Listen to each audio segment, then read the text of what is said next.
안녕하세요. 수아입니다. 이번 시간은 어느 천부경 도인의 진솔한 수행기 세 번째 이야기 하늘의 법을 전하거라. 이 내용은 원당 신한목 선생의 숫자 1의 비밀에서 가져왔습니다. 나 원당은 40대 중반부터 불교에 귀하였는데 그의 귀는 좀 특이한 데가 있었다. 스스로 인간답게 살고자 하는 마음에서 귀한 것이 아니라 IMF라는 경제 국면 때문에 어쩔 수 없이 그렇게 된 것이었다. 가난한 봉급 생활을 달피해 보겠다고 규모가 작은 부동산 사업에 뛰어든 것이 그에게는 고통의 늪에 빠져드는 지름길이 되었다. 처음의 목적은 몇 해만 자라면 적당한 돈을 벌고 그 돈으로 아내와 자녀의 호구지책을 맡기려 했다. 그런 다음에 자기가 좋아하는 시나 쓰며 조용히 인생 공부나 하리라 마음을 먹었었다. 꿈치고는 그림같이 야무진 것이 없다. 그러나 하늘이 그의 허황된 꿈을 곧게 허락할 리가 만무했다.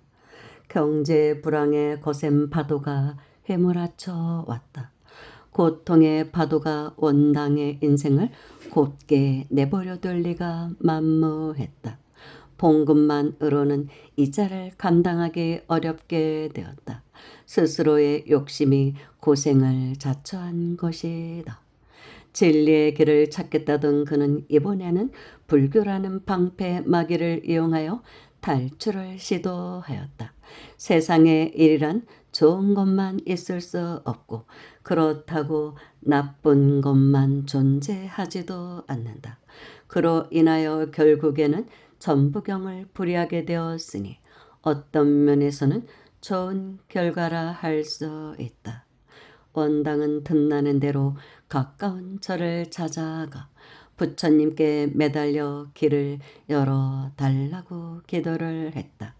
그러나 부처님은 당연히 그런 말도 안 되는 소원을 들어주지는 않았다. 괜히 그랬다는 후회도 하며 무작정 기복신앙에 매달렸다. 시간만 나면 관세음보살을 죽어라 하고 부르며 염원을 했다. 언제 어디든 절만 있으면 찾아가 기도를 하고 명상도 하며 세월을 보냈다. 살기 힘드니까 순간순간에 삶과 죽음도 생각하게 되었고 인생이란 무엇인가 하고 실상을 깨닫고자 노력도 하였다. 그러다가 전혀 생각지도 못한 현상에 부딪히게 된 것이다. 이때부터 원당은 새로운 생활로 접어들었다. 마침 잘 되었구나라는 생각으로 돌파구라도 찾은 듯이 단군 할아버지를 진견하였다. 생활의 활로라도 만난 것처럼 정신없이 기도에 빠져들어갔다. 그러던 중 법사 과정을 가르치는 곳이 있다는 지인의 얘기를 듣고 합류하게 된 것이 최명순 박사와의 만남이었다. 이를 계기로 이번에는 경전 해설에 정신없이 매달렸다.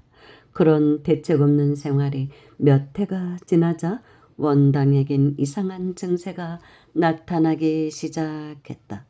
무심으로 관세음보살의 연불에 빠져들면 어느 순간에 이르러서는 저절로 입이 다물어지는 것이었다. 그리고는 무의식적으로 이상한 소리가 흘러나왔다. 처음에는 말을 배울 때처럼 가갸, 거겨, 나냐, 너녀 등 비슷한 소리가 나오더니 덜덜덜덜이나 철철철철처럼 물 흐르는 것 같은 소리로 변해갔다. 세월이 지날수록 그 정도가 심해지더니 나중에 가서는 여러 나라의 언어들이 물 흐르듯이 쏟아져 나왔다. 이러다가 혹 돌아도 트는 게 아닐까 하는 엉뚱한 공상에 힘입어 점점 더 깊은 연불 속으로 빨려 들어갔다. 한 번은 미친 듯이 말도 안 되는 소리를 내고 있는데 옆자리에서 기도를 하던 칠순을 넘은 신도 회장이 이런 말을 하였다. 내가 외정시대에 일본말을 공부하여 좀 아는데 일본어가 상당히 유창하더라는 것이었다. 저도 제 소리가 일본말이 아닌가 생각은 해보았지만 긴가민가 하였는데 맞는가 보군요. 제가 짓거린 소리가 도대체 무슨 말인지 아십니까? 저는 자신이 해놓고도 무슨 말인지는 모르거든요. 그러자 너부 살림이 말하였다. 도를 말하는 내용이야. 천상의 도를 가져다가 중생에게 뜻을 전하라는 내용인 셈이지. 참으로 희한한 일이었다. 원당은 전혀 일본어를 배우지도 않았고 어떤 때는 중국말이 확실했고 러시아어 같은 소리도 꽤 자주 흘러나왔다. 어쩌다 한 번씩은 아프리카 토인들이 쓰는 듯한 낯선 소리도 나왔다. 절에 다니던 원당에겐 매일 연불 기도의 중간중간에 서너 번 이런 현상이 일어났다. 나중에는 정도가 심해지더니 노골적으로 하늘의 법 운운하는 얘기가 나왔다. 전생에 쓰던 언어가 다 나온 것이죠. 우리의 무의식에는 세세생생의 정보가 다 들어있기 때문에 연구를 하다 보니까 이제 맑아지면서 그런 것들이 다 발현이 됐던 것 같습니다. 읽던 내용을 대충 요약해 보면 주로 천상이나 하늘의 법을 가져다가 중생에게 전하라는 말이었다. 특정한 구체적인 내용이 아니면서 간단하게 같은 말만 되풀이하곤 하였다. 한편으로는 재미도 있었다.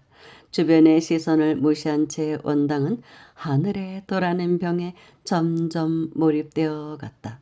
그때부터는 보통 사람에게 일어나지 않는 일들이 주변에서 종종 일어났다. 한 번은 대흥사에서 이런 일이 있었다. 원당의 어머니와 항상 같은 팀을 이루어 절에 다니는 두 보살이 있었다. 하루는 그녀들을 모시고 야간 기도를 목적으로 그곳을 찾아갔다. 밤 기도가 무르익어 2시경이 되었을 때 원당은 소변이 보고 싶었다.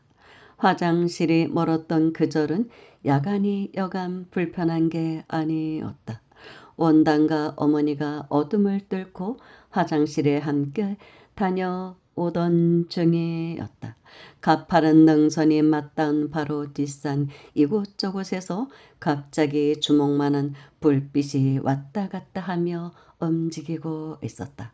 저 산엔 등불도 없는데 참 이상하다는 생각이 들어 원당은 어머니에게 물었다. 어머니, 저 움직이는 게 무슨 물이지요? 그러자 원당의 어머니는 그의 옷깃을 급히 끌어당기며 말했다. 애비야, 뭘 보느냐? 빨리 들어가자. 순간 원당은 등골이 싸늘해졌다. 그날 밤에는 이슬비가 부슬부슬 내려서 하늘에는 달이나 별도 없었기 때문이었다. 호랑이라는 직감이 들자 갑자기 걸음이 무거워지며 발이 쉽게 떨어지지 않았다. 그때 뒤따라 화장실에 가던 두 보살과 마주쳤지만 입이 얼어붙어 아무 말도 못하고 돌아오는 법당까지의 짧은 거리와 시간이 그렇게 길게 느껴질 수가 없었다. 잠시 후에 그녀들이 들어오기에 원당의 어머니가 손가락으로 눈큰 짐승을 보았느냐는 뜻으로 동그라미를 그려 보였다. 한 보살은 머리를 끄덕였는데 다른 보살은 고개를 절레절레 흔들었다. 이튿날 아침 확인해 보니 기도를 더 열심히 하던 보살은 옆으로 큰 짐승이 휙 하고 지나는 모습을 보았다고 한다. 다른 보살은 전혀 느끼지 못했고 오히려 법당에 올려놓은 피자를 먹겠느냐고 묻는 줄 알았다고 한다. 그래서 밤도 깊었는데 뭘 먹겠냐는 뜻으로 머리를 가로저었다고 말했다. 그 말을 들은 일행은 반대수를 지었는데 밤길에 혹 큰 짐승을 만나더라도 절대 호랑이라는 말을 해서는 안 된다는 얘기 때문에 일어난 일이었다. 옛날에는 그곳을 토지골이라 불렀다고 하는데 그곳에 암자를 지을 때 한 번은 이런 일이 있었다고 한다. 마을이 멀리 있어서 인부들이 야간에 집에 갈 수가 없기에 천막을 치고 생활했었다고 한다. 하룻밤은 잠자던 인부 한 사람이 눈을 비비며 소변을 보려고 우스한 구석으로 들어갔다고 한다. 그때 갑자기 발에 뭔가 물컹하고 걸리는 것이 있기에 자세히 봤더니 글쎄 호랑이 꼴이더라는 것이다. 흙더미 있는 곳에 허리를 비스듬하게 기대고 누워 있었는데 마치 산처럼 느껴지더라는 것이다. 얼마나 놀랐는지 바지에 오줌을 다 지렸고 다음부터는 야간에 절대 혼자 나가지도 못했다고 한다. 비교적 깊은 산에서 야간에 큰 소리로 연부를 하다 보면 갑자기 목소리가 우렁차지는 수도 덜어 있었다. 그럴 땐 도저히 사람이 목청으로 낼 수 없는 고성이 나오기도 했다. 산골이 쩌렁쩌렁 울렸는데 상식적으로는 도저히 이해가 안 되었다.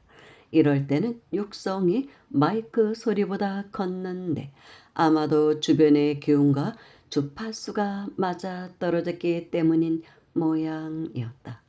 그런 일은 본산인 구인사에서도 종종 일어났다. 어떤 때에는 수백 명이 관세음보살을 함께 염송을 하였는데 어느 순간 한 사람의 목소리가 전체의 소리를 누르는 큰 소리가 나왔다. 거기서는 밤기도를 하는 사람 중에 가끔씩 일어나는 현상이다. 원당은 수없이 되풀이되는 하늘의 법을 전하라는 말에 노이로제가 걸릴 정도였다. 기도를 시작하고 어느 정도 시간이 흐르면 어김없이 같은 말이 튀어나왔기 때문이다. 그런 생활 중에 전부경을 만난 것이다. 참 재미있네요. 이분의 기도 영험담이 사실 굉장한 내용들이 앞으로 많이 나옵니다. 와, 이런 경지를 한번 체험해 봤으면 좋겠다. 아마 좀 그런 게 있어요. 우주 공간에 막 나가보고. 아무튼 이제 다음 편을 기대해 주십시오. 감사합니다.